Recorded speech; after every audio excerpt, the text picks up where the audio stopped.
Так, всем привет. Значит, решил записать отзыв по печке, камину Fireway Дача. Значит, в пользовании уже 2 месяца. Пока идет ремонт, она, по сути, чуть ли не основной источник тепла. Ну, разве что такая хрень еще помогает, когда мне лень ее топить. Но в целом были уже морозы. Всего лишь один раз они были, на самом деле, за последние 2 месяца. Но зима сейчас такая, как бы, теплая. Значит, когда было минус 18, пару дней или даже 3 дня держалась такая температура, особенно ночью, справлялась она более чем достойно. Значит, у нее мощность 12 киловатт. Я ее подбирал очень долго. Я 3 месяца штудировал все эти тернеты, чебурнеты и все остальное. Вначале склонялся к стальной печи, потом все-таки я месяца полтора потратил на изучение стальных печей.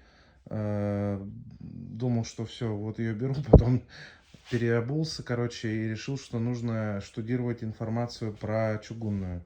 В одном источнике найти ее нереально. Реально очень долгое времени тратишь на изучение, когда ты вообще не в теме и не понимаешь, как это все работает. Значит, в чем чугун, в принципе, лучше стальных печей? Да, стальные они в принципе, лучше тем, что они красивее. Ну и то, что у них теплоотдача идет быстрее. Но на этом все плюсы стальных печей заканчиваются. Во-первых, стальная печь, ее, если топить вот как основной источник отопления, если вы, допустим, постоянно живете в доме, то как бы у вас есть велика вероятность, что вы ее рано или поздно, у вас металл там поведет. Вот. С чугунными печами тоже такой риск возможен, только там не то, что поведет. Если вы, допустим, там на раскаленную печь начнете проливать холодную воду, то вот вполне вероятно, что чугун может треснуть. Но поскольку у меня тут и водяных источников-то особо рядом с печкой нету, вот, поэтому, ну, я ее почему еще решил взять, потому что у нее инфракрасная тип отопления идет. У стальной печи как-то инвекционная, что ли, или как-то так. В общем, грубо говоря, чугунная печь выдает тепло вверх, середина, низ. Ну, там, то есть, грубо говоря, потолок. Там, ну, вообще, короче, вся комната, включая пол. Стальная печь, она направлена, хреначит, то есть тепло вот тупо вперед. Вверх-вниз у нее нет такого. Вот. Значит, выбирал я, кстати, могу сразу сказать, между из стальной печи я очень хотел себе Ангару 12. Вот. Внешне очень красивая печка, но это вариант стальных печей, это для тех, кто на 2-3 дня приезжает на дачу зимой и уезжает. Вот этот вариант для тех, кто, ну, как бы живет на постоянке. Почему я выбрал Fairway дачи? Если все, ну, если те, кто люди интересуются, они, наверное, в курсе, что Fairway дача это, по сути, аналог, точнее, как сказать, не аналог, а рестайлинг легендарной такой печки, как Гуччо Лава, сербская. Она, внешне они, в принципе, почти идентичные. Единственное, что у них отличается, это, по-моему, вот здесь вот у них, у Гуччо Лавы, чуть по-другому сконструирован вот этот вот вентиль. И, по-моему, система вот этого вот вторичного дожига сделана по-другому. И шибер. Шибер там уже идет, по-моему, с печкой. У меня у друга просто такая печь. Он говорит, что у него шибер уже идет с печкой. У меня шибер шел именно отдельно с трубой, то есть это к печке не относится, что я считаю удобнее. Вот, потому что если что вдруг, ну, во-первых, таким типом шибера пользоваться удобнее, чем когда он встроен в печь. То есть он будет у вас ниже. Гуччи Лава, я про нее много читал, я сперва был уверен, что все, тогда ее беру, но и вроде как читаешь про Fairway дачу и думаешь, что это российско-китайское производство, думаешь, что, наверное, это не лучший вариант, вроде как сербская, она там с 50-х или с 60-х годов эта фирма существует, то есть как бы, ну, она себе как бы имя сделала уже, но потом начал пару роликов всего лишь нашел сравнение Fairway Dacha вот этой вот и Гуччи Лава, вот, побратимы ее, так скажем. Значит, сразу бросается в глаза, если вы обратите внимание там на характеристики этих двух печей, Fairway Dacha вот эта, она тяжелее на 30 или 35, что ли, килограммов, чем Гуччи Лава. Соответственно, здесь либо элементарно толще чугун, либо просто другая, как это, я не сильно специалист в этих характеристиках. Ну, либо толще чугун, либо, как это, модель чугуна другая. Ну вот, то есть, что по-любому говорит то, что она уже в плюс ее по сравнению с Гуччи Лавой. У нее там, я уже так сразу не вспомню, все, у нее там еще пару таких фишек, примочек еще дополнительно есть, которые лучше, чем у Гуччи Лавы, как бы, у оригинала. То есть, Fairway дачу, когда делали, ее, естественно, слезали с Гуччи Лавы, но учли все ее недостатки и решили, ну, так сделать, так скажем, рестайлинг. Ну, и она дешевле несущественно, там, по-моему, на 8 или на 10 тысяч рублей, чем Гуччи Лава, но по характеристикам она лучше. Значит, дом у меня, сразу скажу, что это, наверное, всех волнует этот вопрос. Я, потому что, когда искал печку, я не мог себе найти ответ на этот вопрос. Значит, дом у меня 110 квадратов, 2 этажа, каркасник, утеплен более чем хорошо. Не каркасно-щитовой, а именно каркасник. То есть утепление у меня в некоторых местах 150, в некоторых 200 миллиметров это, минваты. И еще и пеноплекс почти везде. Вот, то есть, ну, теплопотери у меня по сути нету. Значит, по планировке, чтобы понимать, это тоже многих волнует. У меня сейчас, опять же, тут говорю, ремонт идет. Вот эта комната 27 квадратов. Там ванная 10. Там вот котельная 3.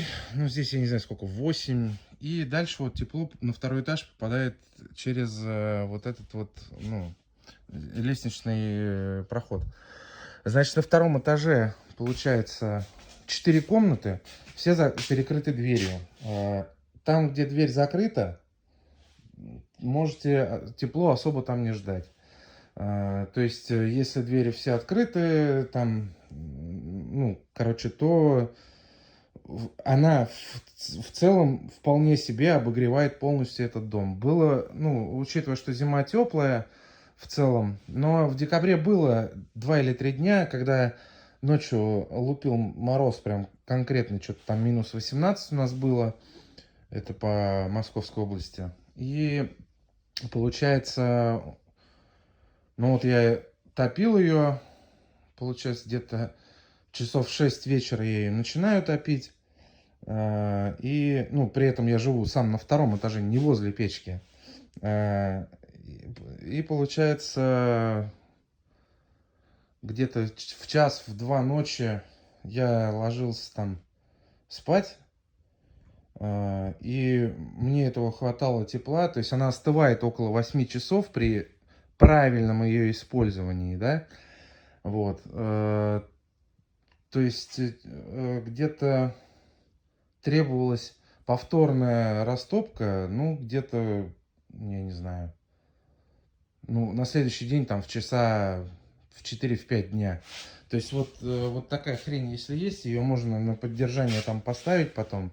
Ну, то есть, когда проснулся, включил, вот, на пару часов, а потом уже докладываешь заново. Но, опять же, я не каждый день ее топил, в силу того, что ну, дом у меня при таких морозах, ну, по сути, сутки, полутора где-то держит приемлемое тепло. Ну, как бы в режиме ремонта дома. Вот, значит, то есть на 110 квадратов она точно пойдет на 2 этажа, пробьет она только те комнаты на втором этаже, где открыты двери. Это важный момент, потому что некоторые думают, что если берут 12 киловатт печку, у нее получается 1 киловатт это 10 квадратных метров, якобы считается. Это так не всегда работает. Вот. Значит, по плюсам и минусам конкретно данной модели. Значит, ну, плюсы я вроде уже объяснил. По поводу, я ее так протер, как бы, но вот чтобы вы видели, как работает система чистое стекло. Я вот стекло специально не протирал. Это я его последний раз протирал, ну, наверное, неделю назад.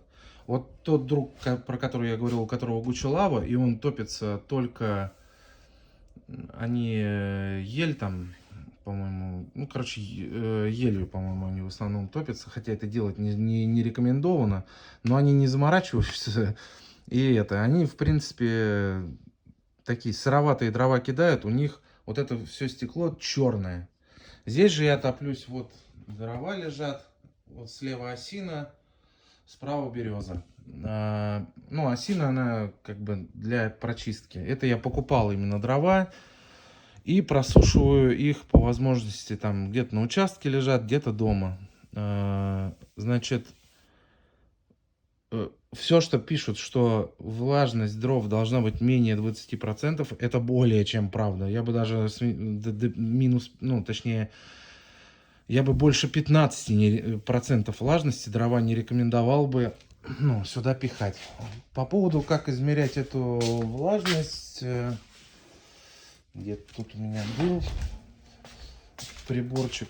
Стоит он, да, вот он, рублей 600, наверное, на Валбересе я брал или на Озоне, я уже не помню. Здесь вот выбираются режимы. Ну, короче, по инструкции поймете. В общем, то есть какая порода дерева. То есть я их периодически раз в неделю там или в две, если они дома хранятся, пробиваю на влажность, если они, ну, как бы лежат тут, вот возле печки, просушиваются быстро достаточно, на улице, конечно, дольше. Вот. Поэтому сразу выносим вердикт. Если вы хотите, чтобы у вас хотя бы примерно вот такое вот стекло было после 7 использований, ни в коем случае нельзя топиться сырыми или свежесрубленными там дровами, не знаю. Я в основном как делаю? Я вот этими растапливаю, где-то часа 2 ими топлю, а потом перехожу на брикеты. С брикетами проблем нет, они всегда, естественно, сухие. Лучше всего, конечно, березовая или дубовая пыль. Не опилки, а именно пыль. Вот, но просто они не везде есть такие брикеты. Короче, вот это, в принципе, я считаю, это плюс. То есть протирается это быстро, вот такой вот хреновиной. Я не советую вам покупать, конечно, можете брать обычный очиститель стекол, но это именно от сажи и копоти вот этот в разы лучше. Остальные обычные, там всякие мистеры проперы, хреноперы, они, короче, ну вообще не то. Ими очистишь, но потратишь больше времени. Значит, по минусам. Значит, обратили, наверное, внимание, вот этот вот такой кусочек, непонятно, с хрена ли он такой образовался, да? А если тут присмотреться, он еще и вот здесь идет. Где-то он, вот он еще вот такой вот кусок. Это, значит, Объясню. Значит, есть у Гуччи Лавы, вот идет вот такая перчатка в комплекте. Это у Гуччи Лавы, у сербской. Она хорошая, ну, прям удобная. Единственный минус, она вот здесь у вас быстро разойдется. Вот.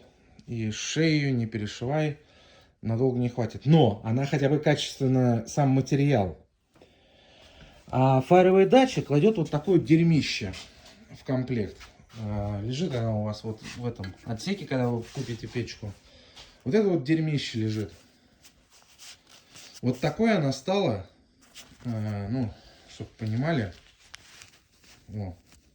Вот такое она стала примерно после 3 раз использования. А после первого раза я только потом заметил, что когда я регулировал систему, вот это чистое стекло, вот это вот все, она, соприкасаясь вот с этой самой чугунной частью, вот здесь просто шкварки этой перчатки оставались. Как и здесь, когда, ну там, загружаешь дрова и все такое. Поэтому важный момент, как только вы купите именно Fireway Dacia, вот это говно выкидывайте сразу. А иначе, если вы не выкинете, у вас будут вот здесь вот шкварки. И зачищал я их специальным диском на шуруповерте. Такой типа, как будто бы из пластика, из ПВХ-шных, как будто веник такой, я не знаю, как это правильно. Ну, короче, диск такой с ПВХ-шным материалом. Вот это все я зачищал. Чистится это все долго и упорно, причем, учитывая, что он прикипает так хорошо, вот этот материал этой говноперчатки. Вот. Соответственно, короче, перчатку выкидываем, покупаем либо что-то похожее на Гуччи Лаву, или, ну, там, по отзывам, ну, найти несложно. Можно, в принципе, даже есть такие утепленные сварочные перчатки. Вот что-то типа вот таких. Ну, это для сварки на морозе. То есть они, ну, как бы, вам не испоганят. Потому что тут еще нюанс в том, что это произошло почти сразу после того, как купил печь, начал связываться с производителем, точнее, как это, дилером этих печей. Объяснил им ситуацию, я говорю, это, по-моему, гарантийный случай, ребята, давайте, ну, значит, вы вышлите мне хотя бы краску и нормальную перчатку. Это было еще в середине ноября, сейчас у нас середина января почти. До сих пор ВОЗ и ныне там, до сих пор они высылают машину грузовую, там какую-то, все это я жду, как мне привезут, там, по-моему, с Питера должно это все идти, у них основные склады в Питере. Никак не привезут в Московскую область 2 месяца, видимо, очень далеко все-таки находимся. Вот. А еще тут нюанс такой, что, если обратить внимание, вот эта вот краска черный матовый, то есть я ее покупал, когда мы делали монтаж печи. Соответственно, значит, вот эта краска. Обязательно термостойкая до 1200 градусов. Матовая. Вот она идет сюда. Но сюда она, ну, саму печь, она не подойдет. Потому что печь тут скорее не черная. Даже непонятно, черный антрацит или смесь какого-то черного сатина, или я не знаю. Короче, мне вот посоветовали, одна девушка есть там в Химках, у них представитель еще. В Химках есть магазин. И там вот девушка вот такую краску мне сказала купить. Единственный, кто из всей этой конторы, кто эту печку мне продал, ну, как бы реально подсуетилась, хоть в чем-то помогла. Купил я ее на Озоне, она недорогая, рублей 400 или 500 стоит. Но я ее еще пока не пробовал. Но, короче, чтобы у вас таких проблем не было, выкидывайте нахер вот то говно. Вот. Значит, по остальным моментам. Не знаю, надо ли кому-то это будет или нет. Если обратили внимание, у меня не как обычно у всех там огороженная зона. У меня как бы в ремонт вмешался дизайнер, и пришлось делать все по дизайн-проекту. Здесь вот, короче, под, получается, краской находятся минеритовые плиты. Они где-то посередине вот этой стены как раз. И там также минерит, а сверху напихана базальтовая вата. Здесь у меня дымоход получается 100, сколько там, он идет 120 миллиметров, по-моему. А вверху он идет у меня 180. Это старый камин тут был, это еще до того, как я купил дом, мы его вынесли и выкинули, потому что он был встроенный. Встроенный камин — это чистое дерьмище, на которое просто смотреть, как огонь горит, и все, больше от него толку нету. Значит, то есть здесь вот объяснил минерит, здесь просто, как это, не керамика, а керамогранит. Вот. Ну, пока еще мы не до конца тут сделали. Ну, то есть я к тому, что здесь хранить дрова можно, но желательно не сильно близко. Ну, как бы под печкой там расстояние, ну, там температура несущественная. Над печкой, вот в чем главный нюанс, особенно если чугунная, которая будет топить «Будь здоров», вот я специально сделал короб из гипсокартона. Вот. Ну, как бы с этими, как скрытыми карнизами. А вот отсюда уже пойдет натяжной потолок, потому что раньше тут был натяжной потолок прям до вот этой стены. И он превратился в труху за буквально 2 года. Вот, то есть нежелательно, чтобы у вас был натяжной потолок прям напрямую, потому что я много информации вычитал. Могу вам так сказать, если у вас натяжной потолок будет над печкой, вешайте, я не знаю просто какая у вас печь, может у кого-то там 8 киловатт, 6 киловатт, вешайте градусник, желательно банный. Банный градусник, потому что он будет показывать вам температуру больше 50 градусов. Вы вешаете его, вот я вот вешал вот сюда, цеплял его. Если он не дотягивает у вас температуру в момент как бы самой эффективной топки, если он не дотягивает до 60 градусов, все, как бы тогда проблемы нет. Но я решил все равно перестраховаться. У меня не дотягивал, у меня там, по-моему, 56, что ли, или 57 градусов максимальное было. Но я решил, не буду рисковать. Сделал вот этот короб, а от него уже пускать будем натяжной потолок. После чего уже, в принципе, ему ничего не грозит. Вот. Это так, небольшое отклонение, но наверняка кому-нибудь пригодится. Теперь по поводу всех вот этих хреновин. Значит, вот это у нас система чистое стекло. Ее мне монтажник еще, который устанавливал печь, он мне объяснял, что ее не надо держать все время то есть, как получается, вот так она открыта. Ее нужно держать на 3/4 открытой. Точнее,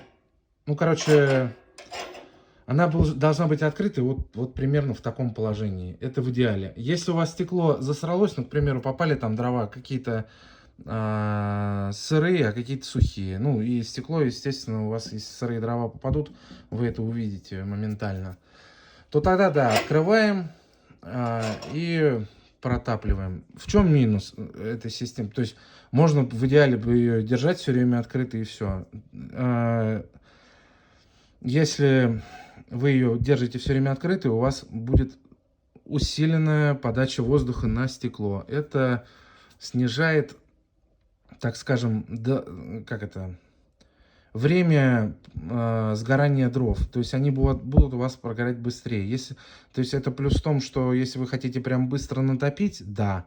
Если вы хотите, чтобы у вас экономия топлива была и при этом печку меньше надо было подходить к печи и все остальное, то это минус.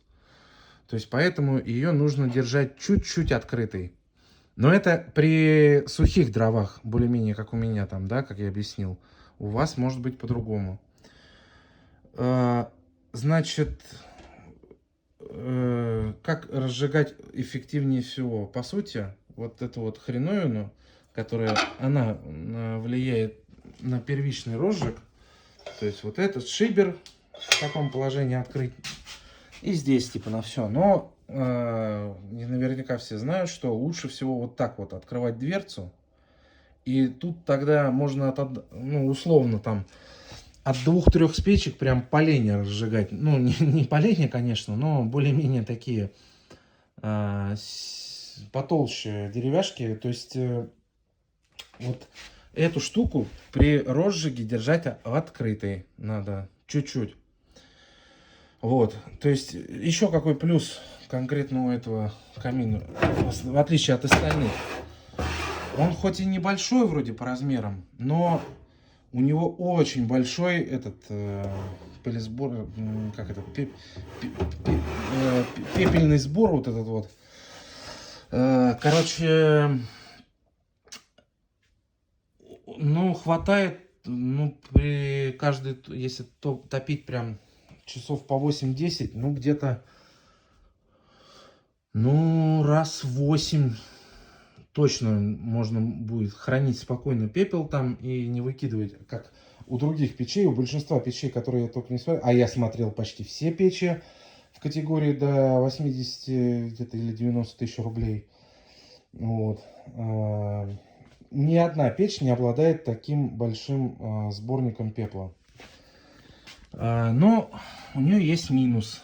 Сюда идеально влезают дрова 35 сантиметров. 40-45 уже много не наложишь. Придется наискосок класть, что-то придумывать и все такое. Вот, значит, как я делаю, чтобы была эффективность и до 2-го этажа доходила долго, и чтобы я по ночам не приходил ее топить. То есть я делаю как? Час я топлю с открытым шибером. То есть когда труба прогреется, все остальное. Потом еще полчаса я делаю ее где-то вот на 45 градусов. Поворот. Еще полчаса топлю. И после чего уже окончательно закрываю шибер. Закрываю вот эту штуку полностью. Уже только здесь регулирую поток воздуха. И еще, ну, можно включить уже здесь вторичный дожик. То есть вот так он выключен, вот так включен. Ну, вторичный дожик вы увидите. Так, красивое такое, как это, рисунки огня вот такие тут будут появляться. Вот, в принципе, вроде все рассказал. Единственное, что еще добавить. Так, их есть два типа. Фаеровая дача 1 и фаеровая дача 2. 1 это вот как у меня сейчас. 2 это с 2 комфорками. Ну, честно, не знаю. Мне не совсем понятно, зачем эта идея была нужна. Но может быть кому-то, кто прям...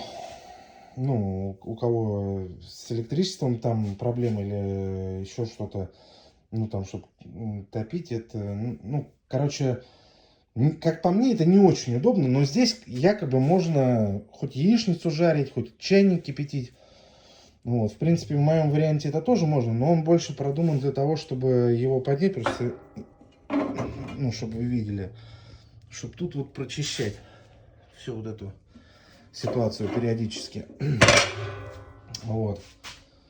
В принципе, вроде бы все рассказал. Ну, вот это вот хреновина, это сброс этого, как его, пепла.